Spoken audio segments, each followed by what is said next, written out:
We're glad you're still with us here on Morning at NTV. Time now for the Kickstarter, the discussion for the day, and we shall be assessing the Auditor General's report. I'll be introducing my guests very shortly, but first, a preamble. The sustainability of our pension system faces mounting pressure from multiple fronts: early retirement policy that allows exits at 45, enhanced pay for teachers of sciences, and overpay of gratuity and pension benefits. Those were the words of the Auditor General Edward Akol after he presented the 2023-2024 audit report to the Deputy Speaker of Parliament, Right Honourable Thomas Taiba, on Wednesday, the 15th of January.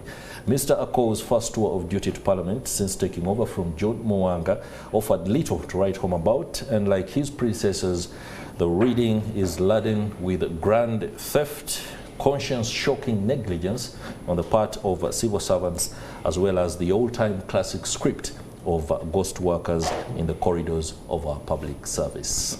On the show this morning, I'm joined by Captain Francis Babu, a senior citizen and seasoned commentator. Many thanks for joining us. Thank you very much, and good morning on this day when the Americans are getting a new president. They're swearing in. All right. And a lot of people waiting to see what happens. But he made a point that I like. He said the day he enters the White House, the wars must stop. The wars must stop. The war in the Middle East, the war in Europe must stop. And I've been seeing them fidgeting to try and stop those wars. Okay. So we are going to take him on that. All right. And he recently sent 3 people to come and see our president. I don't know if our president... You'll be telling us a little bit more about... No, I saw that maybe. in the newspaper. Don't, please, I'm not the one. You can quote the newspaper. We're also joined by Counsel George Musisi, an advocate with PACE Advocates. Many thanks for making it. Pleasure to be here. Good morning to our viewers. And we have with us this morning too Honourable Dickson Kateshumbwa, MP for Sheema Municipality. He's also a member of the Budget and Finance Committee at Parliament. Many thanks. Thank you very much. Good morning, our viewers and panelists. Gentlemen, the Auditor's Report 2023-2024, like I said in the preamble, is laden with aspects that might not be shocking to many Ugandans, but should be able to provide some sort of not respite, but a new way of doing things. When the Auditor General was presenting the report to the Speaker of Parliament, he was very unequivocal in his statements that we risk running into a crisis, especially regarding pensions and gratuity. But that is just one of the highlights that are in the Auditor General's report. The other are the 41.7 billion Uganda shillings of 900 billion PDM money was apparently disbursed outside the management system. Other aspects include duplication of admins and multiple entry of some phone numbers. There's also the COVID-19 vaccines, ARVs, test kits and related supplies amounting to 316 billion Uganda shillings declared unviable after the expiry. He also said Mulago Hospital, ICU understaffed. The 27-bed capacity facility has only 15 beds operational because of a lack of professional care staff. 150 billion Uganda shillings grant money meant for schools and roads unused. He also says fiscal deficit of 16.1 trillion is alarming for the country. We are glad we have Honourable Dickson Kateshumbwa with us here, member of the Budget and Finance Committee.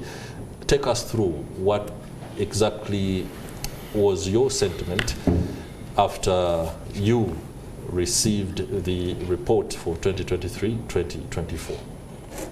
Yeah, thank you very much.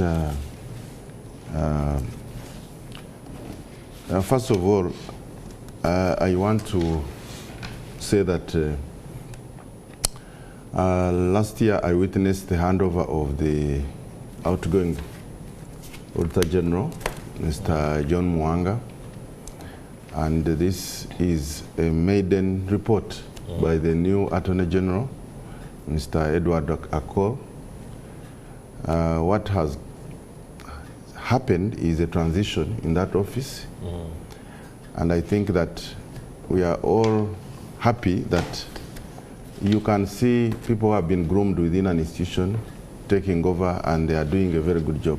So I want to thank the team for being able to produce a very good report, which was laid before Parliament.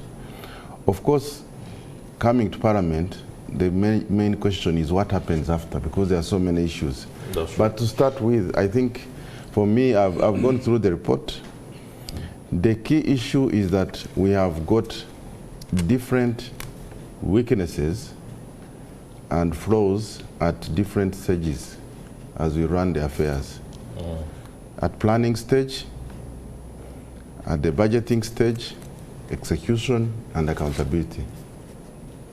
And so it should be a matter of concern, both by Parliament and the Executive, to see at all these stages what can we do.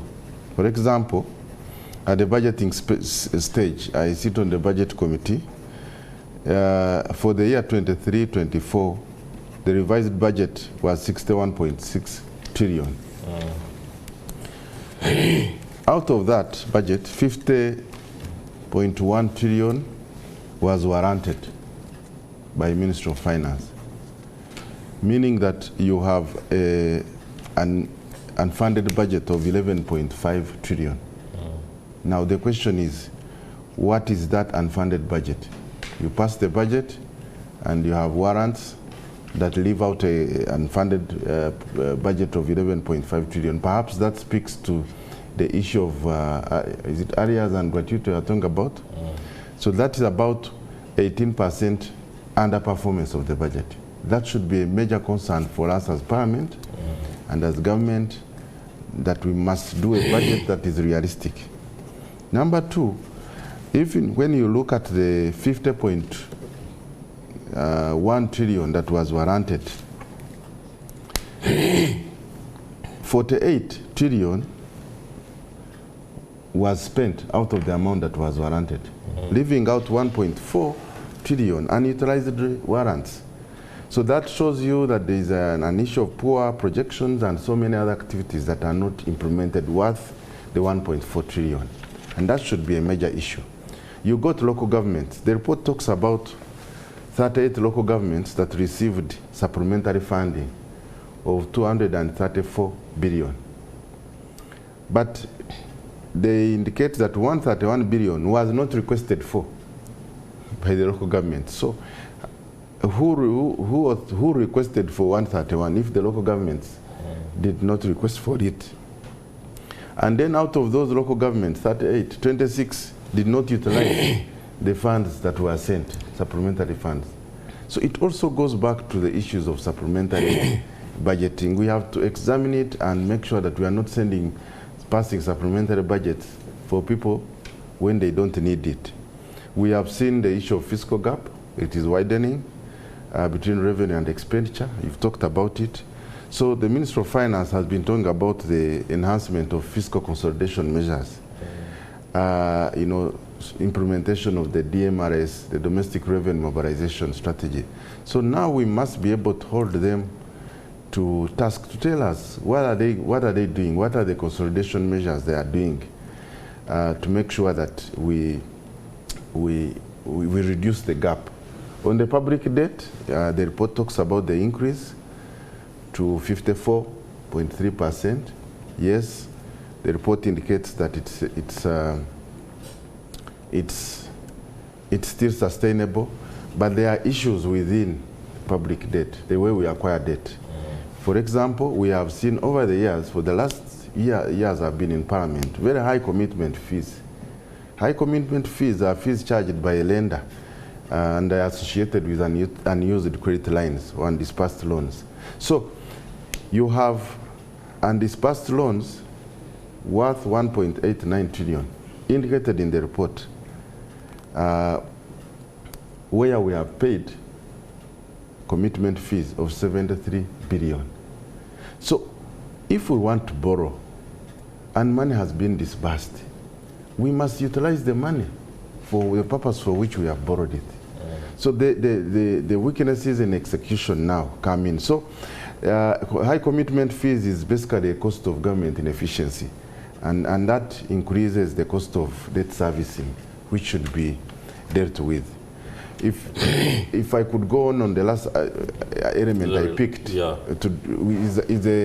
report talks about access to electricity. For example, in the financial year 23-24, the report highlights that the country's generation capacity is 2,005 megawatts of electricity. But the peak demand as at August 2004 is 1,025.6 megawatts, which leaves us with a surplus of 979 megawatts. So what does it mean? It means that we have got infrastructure limitations to evacuate the power which we have generated, and also the high costs of power are as a result of us not consuming, because these power producers for the last couple of years were paying what we call deemed energy costs. We have produced, you must evacuate it. So now it speaks to our processes of budgeting this financial year. We must see more money in transmission and distribution. If we are going to build another dam, we have a stock of electricity. Our population that are accessing electricity are still low. So we must now look at how does this report enrich the budgeting process. But also as Parliament, I think we have to change the way we take on this report. Because when it comes to Parliament, it goes to the accountability committees. They are going to go through the same things, same cycle. At the end of the day, we are wasting time. Once the report is out, I think we should benchmark on best practices. How do we adopt it? How do we ask government and the responsible entities to pick up the issues immediately and take action? All right, we shall allow Captain Francis Babu to burn the morning candle a little more there. I see you underlining and underscoring some statements in that very humongous document. We are waiting on it, no doubt. But Council, George Musisi, what's your take on the report as presented on the 15th of January to the Deputy Speaker? Of course, the Attorney General has a mandate, and it's one of those rituals that are done each and every other year, just like budget reading, just like State of the Nation, and so on and so forth. And why I'm calling it a ritual is taking it up from where Honorable Katesh said that what happens after the report. Of course, the report highlights almost some recurrent issues that happen on almost every other report. The issues of underperformance of the budget, it's a recurrent issue. And even when you talk about the issues of supplementaries, those are recurrent issues. So the people who are supposed to take action thereafter, what happens? Because I see government as one big chain. It's always very hard to look at one unit in isolation of the other. That's right. So if there is inefficiency, if there is this general lethargic movement, it affects almost every other issue.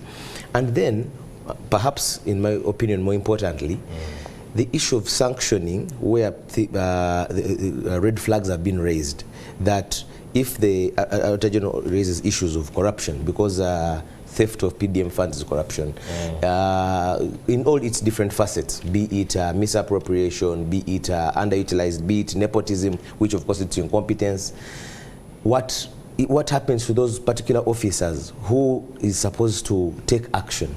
Are the necessary institutions, for instance, IGG, CID, what do they use? Do they see this report as fodder from which they can start, that your work is cut out? Or it's just a ritual that is shelved by Parliament and then discussed by the committees, and then later on we wait for the other year?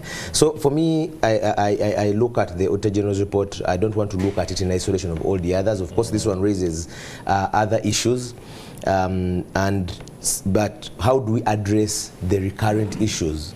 If we are to fully utilize or bring out the meaning of what the Constitution envisaged the Office of the Auditor General to do, because it's supposed to raise these flags. It's more of a post-mortem, because it's auditing a past year. It's more of a post-mortem. So are we going to come back here, and I'm talking about us as a country, not even here as panelists, to discuss the Auditor General's report of 24-25, raising some of the similar issues, when you've not taken issue action on some of the things that are recurrent, because even in this issues of supplementaries have been around, issues asking for supplementaries. Why don't we ask the big questions? Who is responsible for this underperformance? Who is responsible for the underutilized funds? If it's a problem of planning, how do we address it in order not to ensure that these things don't occur? But most certainly, I'm not very optimistic that it will happen, because like I've said, many of the offices see this as a ritual that happens every year, it's received, and then we wait for the coming year. Okay, and that underscores the conversation we had before we came on air about the mandate of the Auditor General, or whether there needs to be anything changed, conditioned to allow the Auditor General trigger Of course, the law envisaged that when he raises these flags, the necessary institutions take action, take it on. And of course either further investigate and possibly sanction. Okay, whether they do is actually something the Honorable Kateshumbwa will be talking to us very shortly. Before we go for the break, Captain Babu, you are buried in that document. I'm afraid after the show you will leave it for morning at NTV so that we can also drink from that cup of wisdom. But before we go for the break, what is in this Auditor General's report that takes you aback? I actually, where I got a little bit frightened was Mulago Hospital to begin with. Then the other one's about the parastatals that are profit making. And some who are not making profit, they're in deficit. And basically, we want to look at the strength, then look at the weaknesses, and then you compare. At the same time, what are the opportunities? Eventually, what are the threats? The Auditor General says if we don't do something about our system, we're going to crash. And that's a very, very dangerous statement made from an Auditor General, if we don't change. Basically, they're talking about our habits. You know, when people are talking about this, what really hurts me is all these things because of bad manners. You're playing around with national, finances, which brings me back to saying, are our people good managers? Are they good managers? And I think this is where members of Parliament, in fact, should stop thinking about these figures and think about character. Do our people in these organizations have character to be able to do the job they're supposed to be doing? And I think this is going to come out very clearly. Where he talks about the budget itself, talks about PDA, he talks about pension, and pension has been a place where people really play games. This is not a new thing. Every year, in and out, people are playing around with the pensions of the people. And then you came to something else. They come with a budget, and they say the budget is 54.3. That's the one, 52.7. That's one they've passed. Then they raise it to 61.4.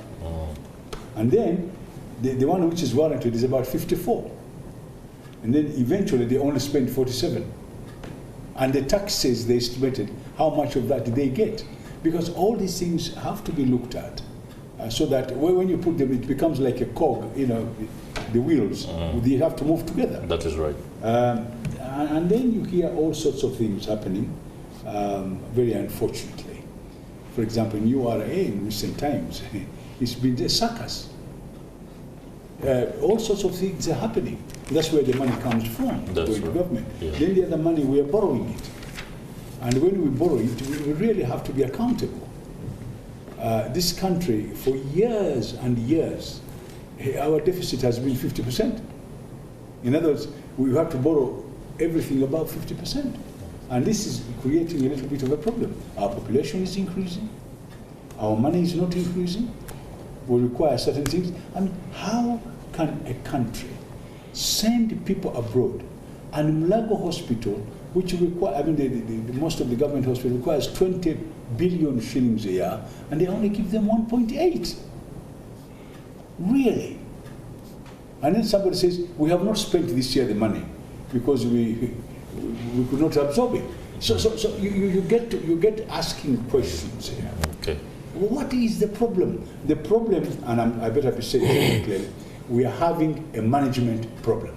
Thank you very much, Captain, for that assessment. Maybe when we return, our attempts at deciphering the facets of that problem might offer some perspective for those that want, especially, to do something about the report in order for us not to come back here after 1 year, like Council said, and open another book of lamentations. Stay with us. Time now for a short break. This conversation does continue right after. Welcome back. I'm glad you're still with us. Those updates on the voter verification and re-registration exercise coming through from our reporters from across the country. That exercise, just for purposes of a public notice, begins today and will be running until February the 10th. So you are urged, wherever you are, to ensure that the detail of your voter and the fact that either you want to change location or you know somebody who is no longer eligible to vote, for example, they've passed on, you can inform the authorities so that the necessary updates are conducted to allow for a smooth process when 2026 general election does get underway. So, as part of civic duty, you are encouraged to ensure that you do that as early as possible. You have a whole lot of time. Do not wait for the last 3 days and begin asking for extensions when there is time. Let's return to the studio and continue with our Kickstarter conversation, where we are assessing the Auditor General's report for 2023-2024 that was handed to Parliament on Wednesday. And my panelists have already given perspective on what is in it, but most importantly, what needs to be done in light of the revelations that come through from the Auditor General on an annual basis. Captain Francis Babu says it's a character problem and our inability to be good managers that we should be considering for discussion and introspection. The Honorable Dickson Kateshumbwa talks about planning, budgeting, execution and monitoring that has a lot of contradictions, and that is something that we need a little bit of flesh on.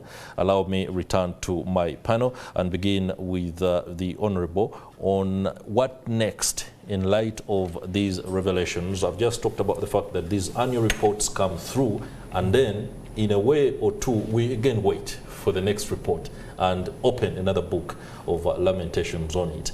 This shouldn't be the case. Now that the report is before Parliament, what is going to happen next? Is there the possibility that you will institute a particular targeted or surgical investigations to allow for those that are responsible for this kind of behavior or character deficit are actually brought to book, if I'm to use Captain Francis Babu's analogy?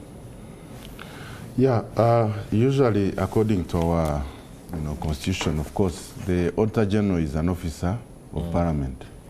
So the report, once tabled before Parliament, will be referred to the relevant committees, and these ones we have the accountability committees, the Public Accounts Committee, Central, the Public Accounts Committee, Local Government, and of course we have also COSASE, the Committee on Statutory Enterprises and State Corporations. These are opposition-led committees which have members of Parliament. They are supposed to further interrogate this report and interact with the people who are responsible, and then of course report to the House. This has been the procedure. But I would like to say that in some other countries, of course, once they have tabled the report to Parliament and we debate it and we pass the report, then we expect the government to present a Treasury memorandum within a period of time indicating the actions they have taken. So most of us are very uncomfortable with that process.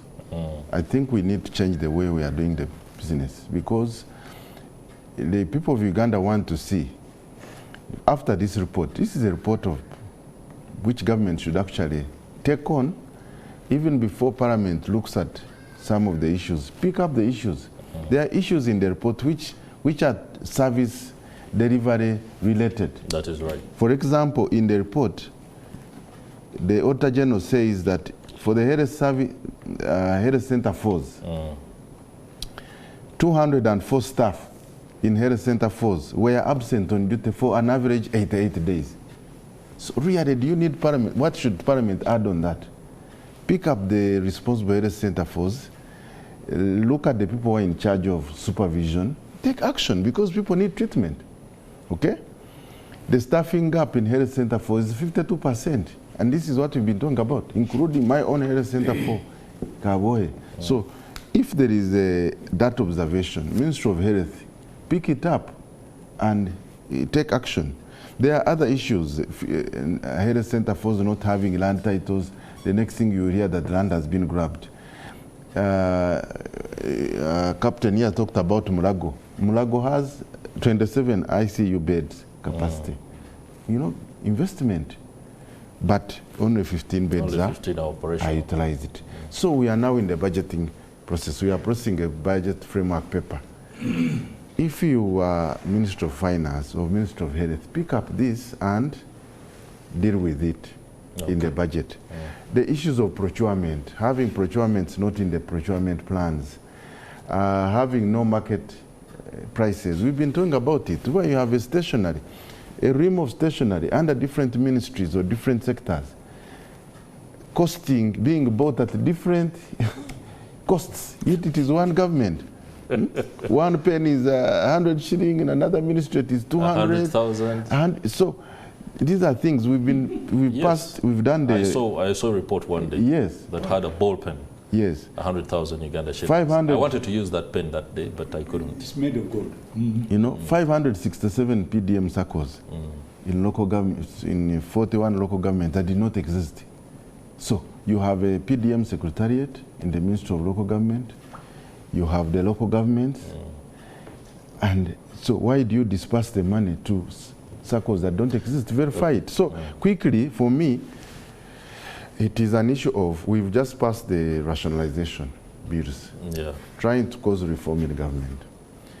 I think we will be happy to see the next phase of how do you rationalize government and also put in reforms.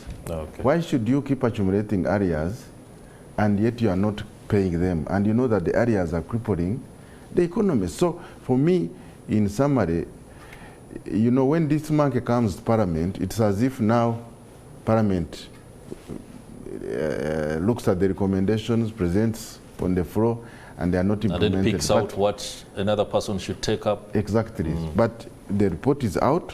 Auditor General has done a good job.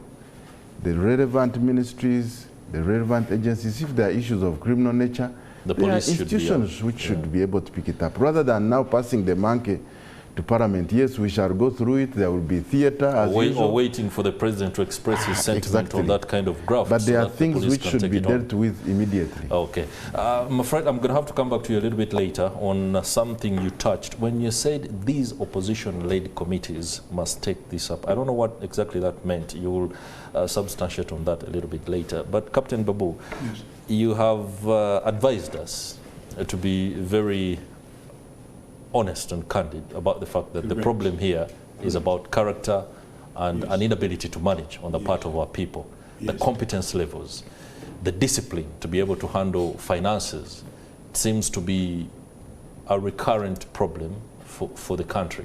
I don't know whether there is any blueprint that you would suggest on how to deal with that, but before you come in, let me just inform you about the corruption-related aspect, especially with regard to what the head of the, or not head, but the IGG said, Ms. Betty Kamya. There are so many sophisticated forms of corruption that we know about, including the schemes that have government officials at the helm. They normally focus on traditional faces like bribery, embezzlement, falsification of accountability documents, procurement malpractices, tax evasions.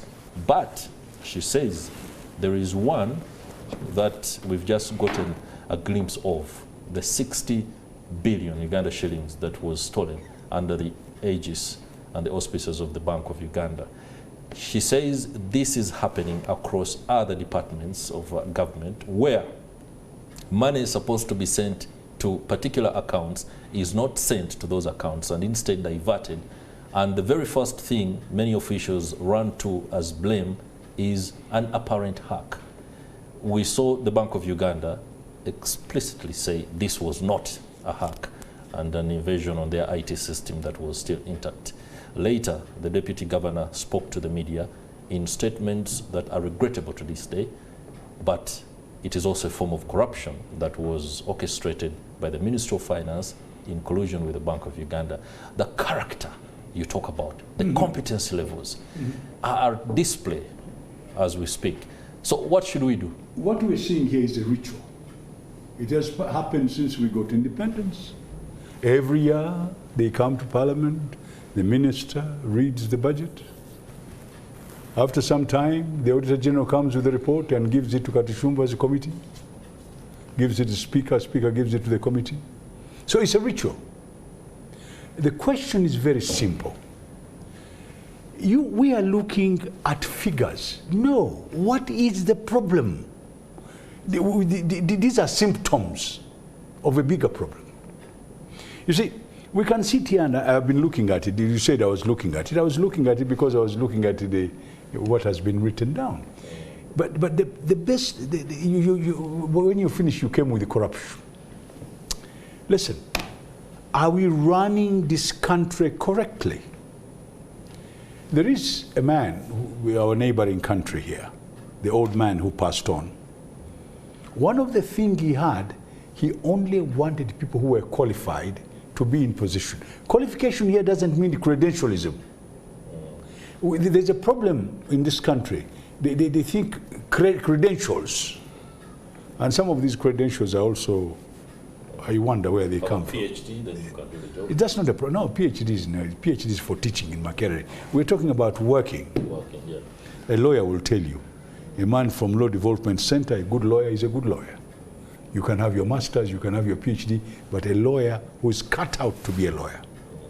And these people are respectable until they start banging tables. But they're quite good, you know.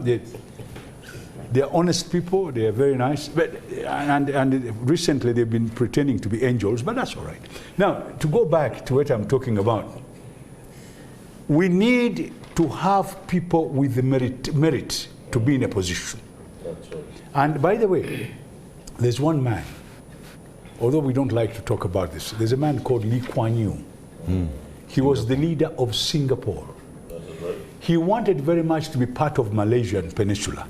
They chased them out. They said they were Chinese, so they left them on an island which is virtually a rock called Singapore. He worked so hard to try and make that country. See, one time he visited China, and he met the small man who used to smoke cigarettes all the time, who was the head of China. You remember him? The Secretary General, who made China what it is today by coming up with the capitalism mixed with the communism and socialism. He told him, if you want your country to change, go with 3 words. The first one, never have anybody in a position who is not qualified. Whether he's an Indian, whether he's a Chinese, whether he's, you know, he has got 3 types of people in Singapore. Indians, Malay, and Chinese. And right now as we talk, the president of that country is an Indian. The prime minister is Chinese. Now, the whole point is meritocracy. You must have merit, not credentialism. You must have a minimum credential, but don't attach it to credentialism. And then this person must be orientated to the job they are going to do and must have the country at heart. That's the character we're talking about. Not only the credentials. Number 2, he must be pragmatic. Pragmatic, Kateshumbwa passes a budget. He doesn't look for 80%, he looks for 100% implementation and correct implementation, not to buy pens of different prices, but to buy a pen for the best price. In fact, the Auditor General talks about it here. He talks about value for money and, you know, stakeholder-driven audit. In other words, that's the people with merit must run this budget. So from there, you now go to only one word for all the people who work in this country. The word is honest. Just to be honest. Do things honestly. And forget about tribalism and religion and you know, brothers and sisters being employed. And you know, I remember one time here, the president was holding his cheek when he says, "Do you know what happened in Somalia? People were taking their brothers there. That's why we got beaten." Now, this problem of nepotism and things like that, of putting people who are not qualified in these places, is very unfortunate. So we need to be a little bit more honest for this country. Can we have people who are pragmatic? And this account, by the way, this man did a very good job, this new Auditor General. Reading this thing, you can see, you know, but of course, I was told that they used to be together with Mwanga, and they worked very hard. So the mentorship was quite good. Yeah. So we must get away from the ritual and get into serious issues. For example, this report now, the government should get an iron hand. Forget about nepotism. If he's your relation and is your brother, that's when you become even nastier. If my brother is the one who is making this mistake, and for the sake of this country, I'll get on his back. Let's forget about this. Let's get the country to heart. Our problem is our country, not the Auditor General's report, but the money which is being stolen, which everybody is talking about. They told us it's about 11 trillion, disappears. And no one follows it up. No, they are following it up, but it's not very easy. So, if we can, me and Kateshumbwa and yourself and we become honest about our country, and we like our country, we can change it. And by the way, a lot of people think by stealing money right now, things become better. No. If this country went on a higher level, like Lee Kuan Yew made this country go from the third world to the first world, people would earn better. You know, in Singapore, the Singaporeans are now importing labor to do their work. That is right. So what we need to do is to improve our attitude and get things done, because every year a budget is read, whether small or big, but that's our budget. Can we live in our budget? And he was talking about supplementaries. Can we talk about this? Can we be honest? So I think this is where the problem is. Let's ask the lawyer about whether some of these aspects can be achieved. The Daily Monitor of January the 16th has a very, or rather had, because now it's a paper in the past, but the Daily Monitor is something that has truth, and that truth can stay every day. The headline was "Thugs in Suits." It's just a bad joke that we are all in suits, but by the way, the smartest... The paper had this, and it was in relation to the Auditor General's report, that the men, the technocrats that wake up on a daily and dress dapper, are stealing, siphoning money in amounts that are unthinkable. But before you go very far, that's nothing new. The mafias are the best dressed people in the world. They put on designer clothes. You want me to look at best dressed individuals? Don't worry. Of course, our fingers are pointing at you. Take on the submission. Well, especially talk to us about mentoring.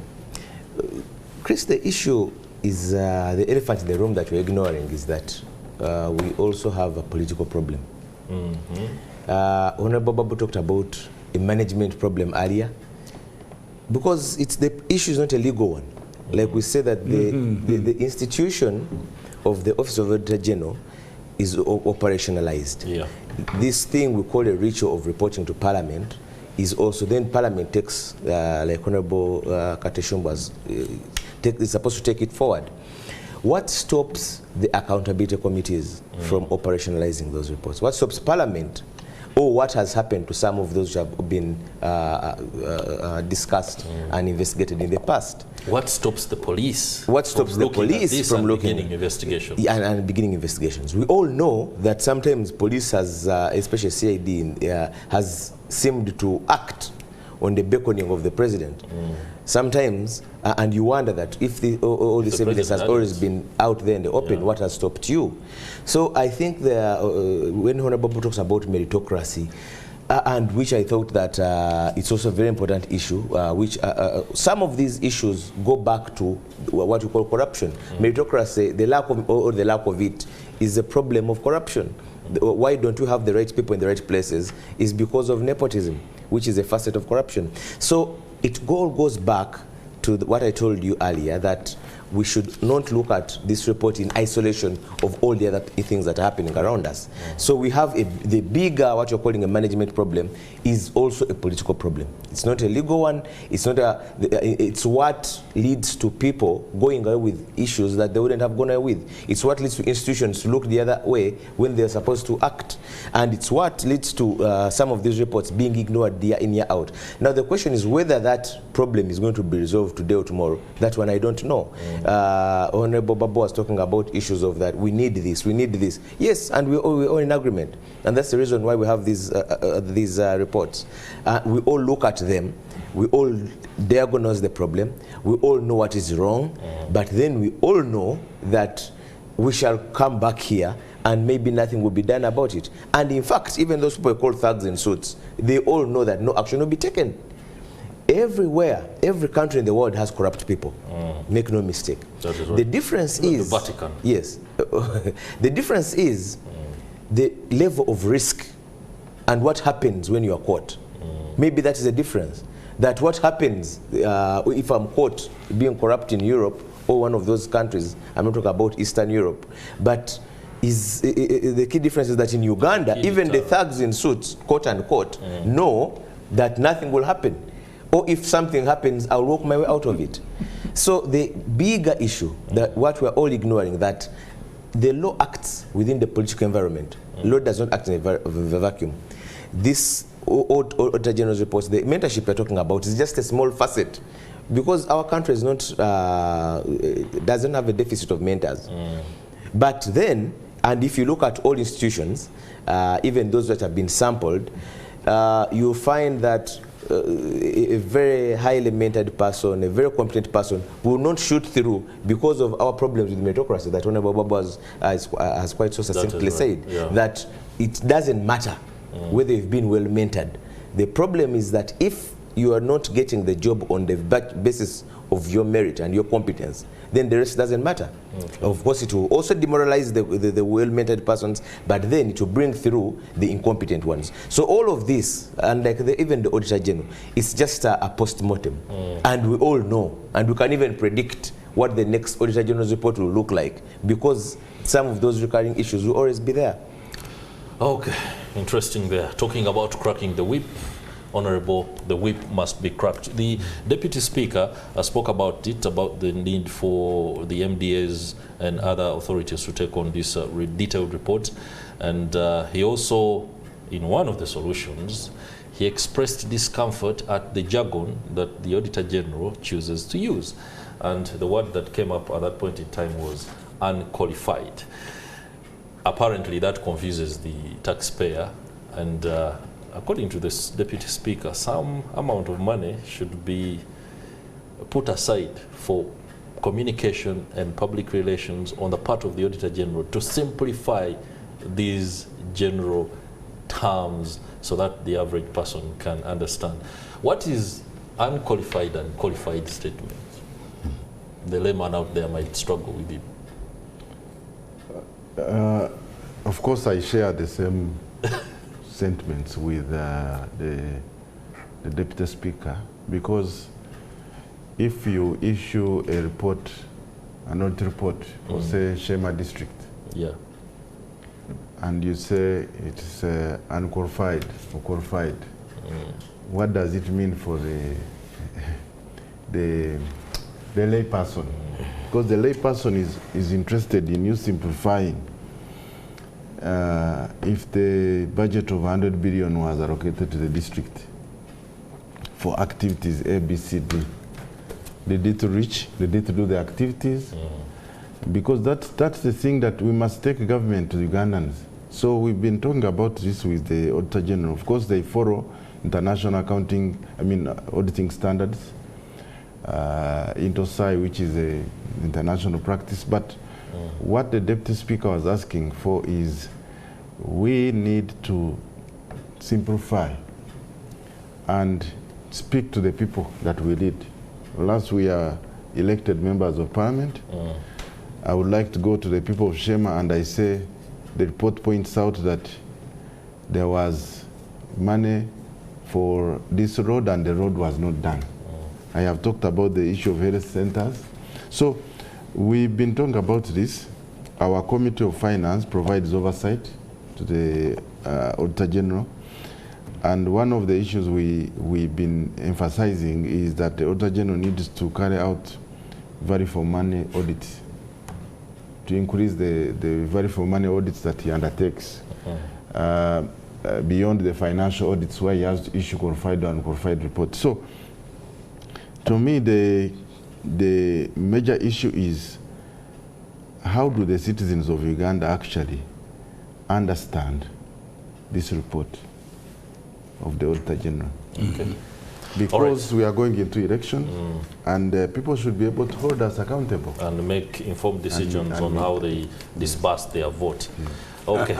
Allow us give the senior citizen the opportunity to wrap this up for us, especially in light of what appeared to be the overraking tone that the Auditor General had when he was presenting this particular report, the pensions and gratuity dilemma. The fact that so much money, in fact 31.2 billion Uganda shillings was lost in overpayment of pension and gratuity. There's also an emerging problem, especially one that is brought about by the science teachers across the country, who all of a sudden realize that if they resign, they will get better pension than they've been paid for all the years they've worked as teachers, and then they will make off with the gratuity that is calculated and measured according to the current salary, which makes teaching or continuing to teach a bit of a not very promising endeavor. Yeah. But the pensions thing is not new.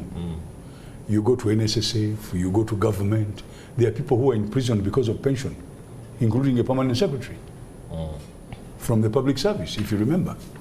They have been there for some time. I think they were given pardon or something, but they were in jail. Yeah. So there's nothing new here.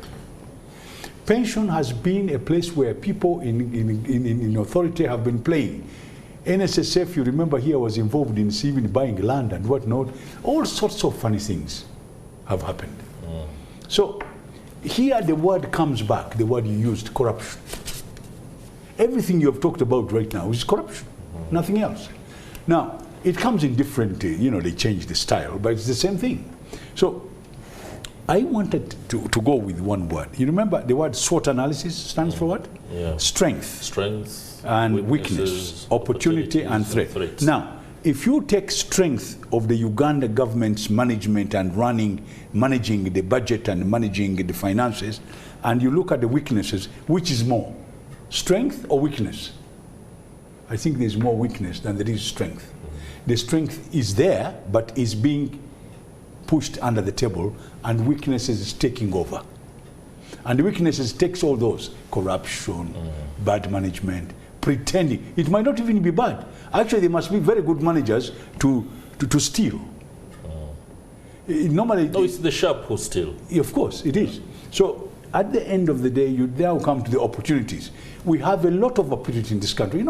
Let me tell you, this is one of the countries in Africa that is gifted with a lot of resources. If we really sat down and did it correctly, this country would not even be borrowing money. That's something very, very important. So we have an opportunity to turn this around by the people who are coming up and getting them orientated and mentored, as somebody was using the word earlier on. That's right. And of course, the last one is the threats. The threats are these people who continue, and we don't give them examples. I am sorry, the rule of law, I don't know what. I'm becoming a little bit disappointed with corruption. I think we need the Chinese style.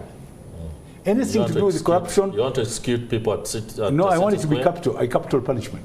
Capital punishment, yes. Yes, of some sort. You can discuss whatever you want. Okay. But I think that's one of the reasons why China, people shake when you're caught. A lot of people you've recently, remember, have been sentenced to death. That is right. So what do we do when we cannot control it anymore? Even the people who investigate, they also become part of the other group. In fact, somebody said here, the people who steal a lot of money, you can never even take them to court. Files disappear. If not, they can burn a whole building.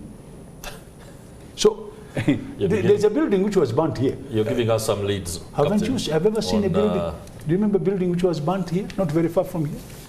They burnt it. Files got burnt. These are people who steal, who have got money. So when you talk about suits, I want to tell you, the best dressed men in the world are mafia, and they put on designer clothes.